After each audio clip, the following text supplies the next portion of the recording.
Hi, and welcome to the X22 Report. My name is Dave, and this is episode 943A, and today's date is April 12th, 2016, and the title of the episode is The Economic Collapse Indicators Are Now Coming Together to Form a Perfect Storm.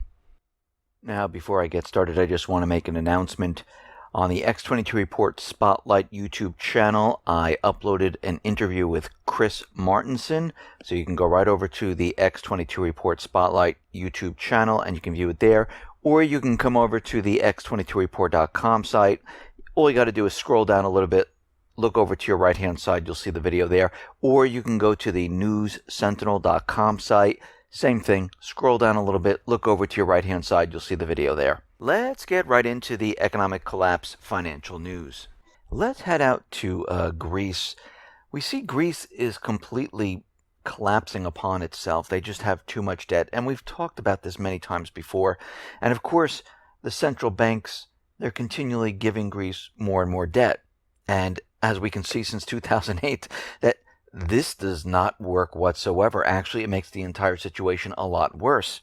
Now, the International Monetary Fund, they're looking at Greece and they're saying that, well, they need some type of debt relief because this amount of debt is highly unsustainable.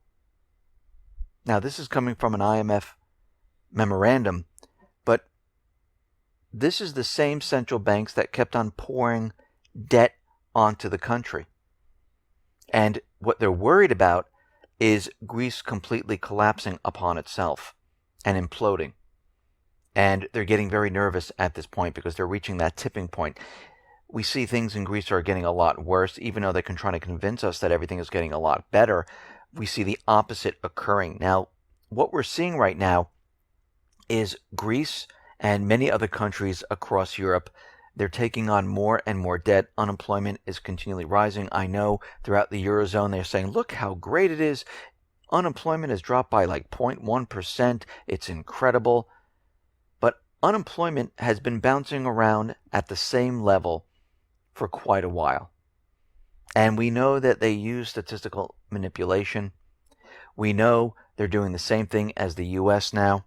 I mean, even out in the UK, they're trying to convince us that the reason that retail sales have been dropping, it's because the weather is the blame. Easter was really early. The moon wasn't as bright as it normally is. Now, the last one I made up. But what they're doing is they're continually making excuses of why the economy, why retail sales aren't doing well. And the British Retail Consortium, they said retail sales fell by 0.7% in March compared to a year earlier. Now, what's happening right now is the global economy is slowing, it's declining. And we talked about this quite a bit. Here in the United States, we see many different signs that things are rapidly deteriorating. Now, one of the things is that the number of homeless students is steadily rising in this country. It is up 38% since 2009-2010. Now, that is during the Great Recession.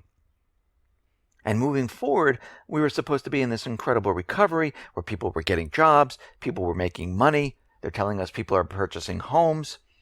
But we're seeing homeless students in our school systems rise.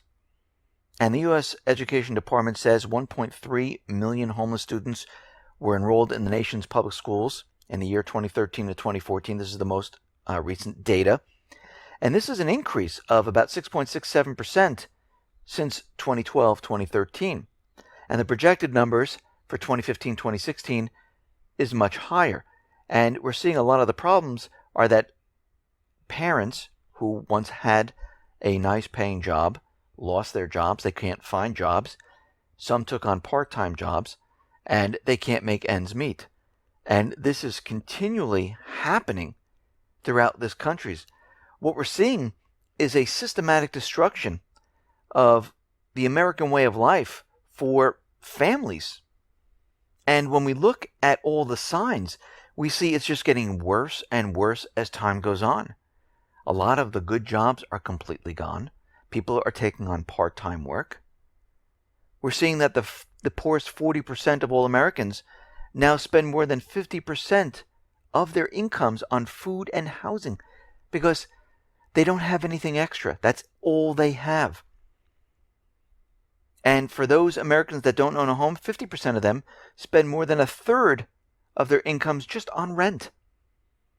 The price of school lunches has risen to $3 mark at many of the public schools across the nation. McDonald's, their dollar menu, well, now includes a lot of items that have reached about $5. The price of ground beef has doubled since 2009. 50% of all American workers bring home less than $30,000 a year in wages.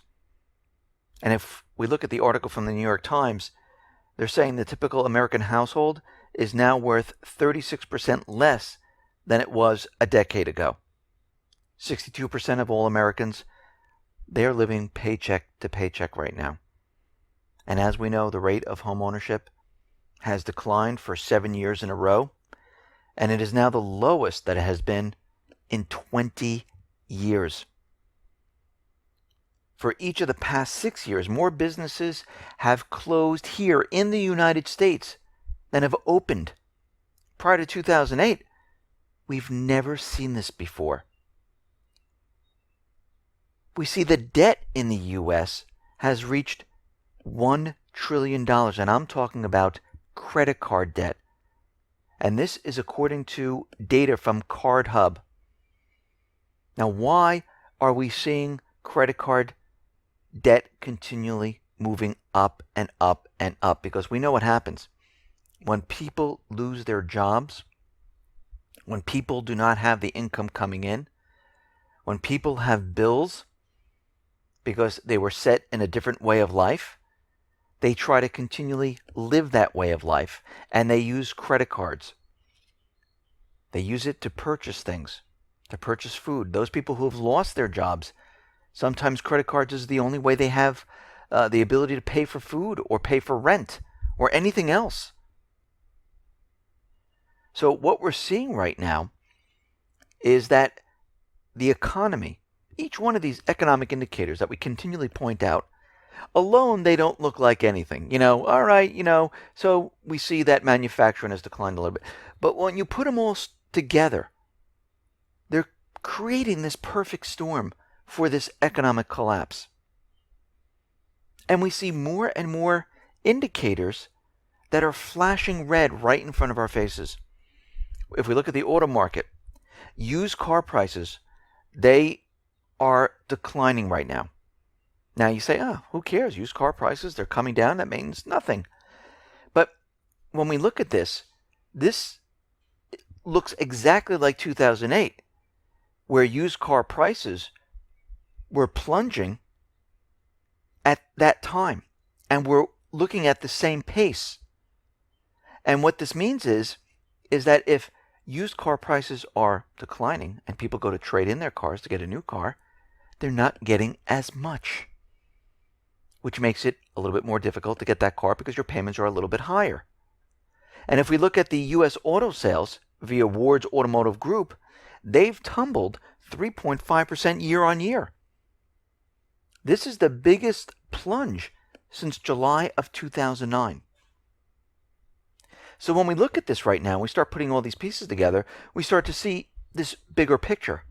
And if we go back in time and we look at all of this, this is going to be a complete disaster. Now, yesterday, we talked about a bankruptcy of this New York luxury real estate developer. Well, now we learn that there's another high-end real estate developer who's having trouble closing out an ultra-luxury project in Manhattan. They can't sell them. This is at 157 Tower in New York City. So we're starting to see cracks in real estate. When I look around the country, the single-family homes, I see a lot of houses, and this is in North Carolina. Yes, North Carolina, New York, throughout the Midwest, out west, where people have their homes on the market, and they're continually lowering their prices. And these houses are staying on the market longer and longer. And it's very easy to look up. Just go to any of the sites, Realtor.com or Zillow or any of them. You can see what is happening out there for real. And if you look around, you will see that things are starting to decline. The housing bubble is getting ready to pop. The automotive bubble is getting ready to pop. And we're starting to see things really ramp up here. And if we look at U.S. import prices for the 20 month in a row, we see that they have dropped year on year, down by 6.2%. We haven't seen anything like this since 2009. And the overall deflationary streak is the longest since 1999. So as we look at all of this, things are really starting to add up here, that we are at the end game. And we know we're at the end game because what's happening is that retail investors, not just retail investors, hedge funds, private clients, institutional investors, they are getting out of the market. Now, the 11th week in a row, we are seeing clients of Bank of America sell their stocks. Now, the question is, who is buying these? Well, it's corporations. They're buying back their stocks. Now, we see hedge funds. They have been net sellers for 4 weeks now. Institutional investors have been selling for 4 weeks now. Private clients, they've been selling. And what we're seeing is that they're trying to get out of the market right now because they know what's happening. And we see that GDP, like we discussed before, has been recalculated to 0.1%. Now, it will probably go down a little bit even further than that, but we know what the U.S. government central bankers are going to do. They're going to throw in whatever they have to keep GDP up. But it might have gotten so bad that they don't have the ability to do this at this point. But what's very interesting about GDP is that for the 6th year running, they have been wrong. And we've been seeing GDP decline in 6 years, where they keep telling us that don't worry about it. GDP is going to be 3%. Don't worry about it. GDP is going to be 2.5%. We are seeing GDP continually decline over these last 6 years. And here we are in 2016 at 0.1%. This is the forecast right now. We see the EU Parliament chief is warning that the EU might implode on itself. People have lost trust in the entire institution. And there are major problems coming. The IMF right now, they've come out with their warning. They have cut global growth forecasts again, warns of secular stagnation. So what does that mean? That means everything they predicted back in 2014, 2015, telling us that the economies of the world were going to take off, they're wrong again. So they cut their forecast for 2016 from 3.4 down to 3.2. And for 2017 already, they're saying instead of 3.6, it's going to be 3.5. And we know these numbers are going to be much, much lower. Remember, if we go back to July of 2014, the IMF was forecasting 4% for 2016. It is now 20% lower. And we know it's going to go much, much lower than that because whenever they do this, they keep lowering it and lowering it throughout the year. And then we hit that mark, 1.5%, 1.2%, around that area. So what does this mean? This means as everything continually declines and everything continually slows, what are we going to see? The central banks do. Most likely we're going to see QE, ZIRP, NIRP, and so on. They're going to pull all the different tricks out of their bag to try to keep this system alive. And this is something that we need to look at. Because as we can see, Obama, Janet Yellen had a closed-door meeting. Again, they don't have a closed-door meeting if the economy's doing well. They call a meeting when things are bad, when things are messed up. That's why they called this meeting. Yes, they came out with ridiculous statements about how they're talking about the economy and this. What they're talking about is how everything is rapidly falling apart. How do we keep the illusion alive? How do we fool the American people and the world that everything is fine? Because as everything continually falls apart, the illusion doesn't make sense anymore. And they don't want a black swan type of scenario. They want to bring down this economy on their own terms. And this is what probably most likely is the discussion they were having. Because if we're truly in a recovery and everything was doing well, everyone knows it, everyone feels it. There's no reason to continually repeat it. Because everyone has jobs, everyone has extra money, everyone's purchasing in retail. That means stores are expanding. That means factories are producing. That means GDP is continually going up. That means all of these economic indicators that we've been looking at would be rising, but we see everything declining. That tells us something. That tells us we're at the end here. Listen, everyone, thanks a lot for listening. Be well, be safe, and especially be prepared. Thanks a lot.